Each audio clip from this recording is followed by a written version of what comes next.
Quarterback situation like this in the past where you've had to shuffle so many guys during a season?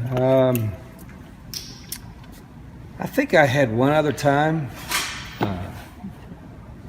Maybe one of the early years at Michigan, we were in a kind of a tough quarterback situation. But this is, this early in the season is a little bit surprising, but we'll adjust. We got time to practice this week and get them ready. Do you have anyone you work out as an emergency quarterback at this point? Or? Well, if we had to, Matt Marin. Matt was a quarterback, and he's taken a few reps, just handoffs in practice. Hasn't thrown it very much, but he would like to, I'm sure. What is Shun Brown doing particularly well to, each of the Really last 3 everything. weeks? Yeah. Really everything. I mean, what you're seeing in the game is not really a surprise to us because we see it in practice. I mean, he just plays so hard. He's so passionate about it, and he's pound for pound as tough as anybody we got. I mean, he's a physical guy, and he can take a pound and get up. Just really proud of the way he's getting better. Are you surprised that he leads the team in receptions and yards at this point? Well, only because we got 3 veterans, and it's just been, he's been the guy that's been open. The other 3 are still playing well. It's just he's been open more often and has made the most of it. Thoughts on Cam Denson's progress, or? Yeah, he's getting better. I think every week his role is increasing, and it needs to. I mean, he's got to be a big play guy for us because he has the capability, and he's getting better. He's it's been a work in progress a little bit, but Cam's getting better, so he's going to play a big role for us. Why do you think it's been a work in progress? Well, the first is because we moved him, back and forth, and wasn't sure what we wanted to do, and then now he's learned every position, which is not easy to do, but he's.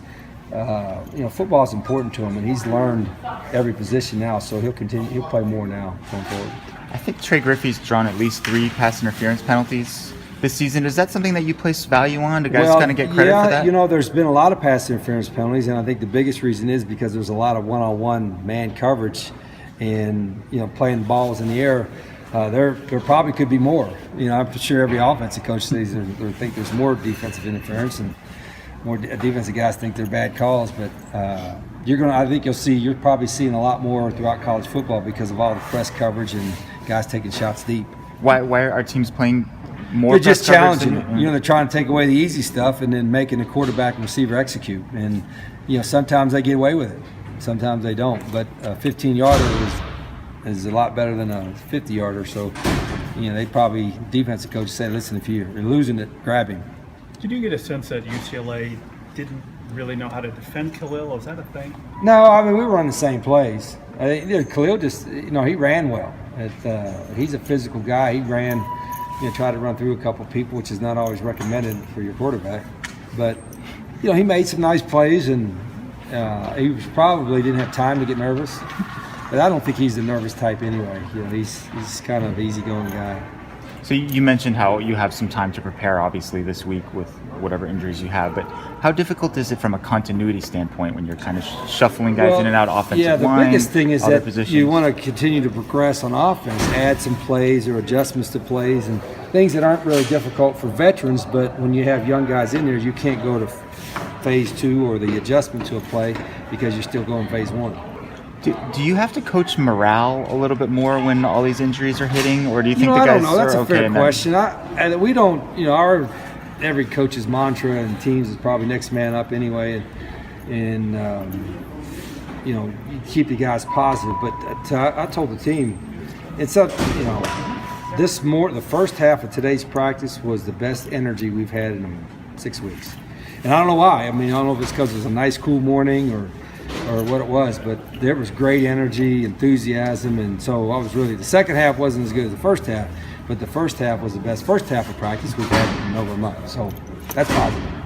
Do you give any thought to the fact that Arizona and Utah this weekend is suddenly looking like the walking wounded versus the walking wounded? Yeah, they got a few guys banged up too. I don't know if they've had an open date yet or not. Have they? I don't know. I don't think so. And it catches up to you. And so at some point, everybody in college football deals with a little bit. What you don't want to do is deal with all early in the season and with a large number, it's the same position. Like it's kind of hit us. But that's one reason why you got to develop depth in your program. And right now we have some depth. but not nearly what we're going to have in the next couple years. You guys have had Utah's number for whatever reason. Is there some sort of deep explanation for it? Do you think you just happen to play well those I was particular asked the Saturdays? question the other day. I just think we've played, for whatever reason, we've probably executed as well against them than any team we played, both at home and on the road. And our guys have been dialed in, and we've gotten, I know particularly up there, we've gotten turnovers, which was a big deal. Some of that's luck, and some of it was good play, but to beat them, you got to get turnovers, and some of that's a little bit of luck. So that's we got. If we don't get any turnovers in this game, we'll have a tough time.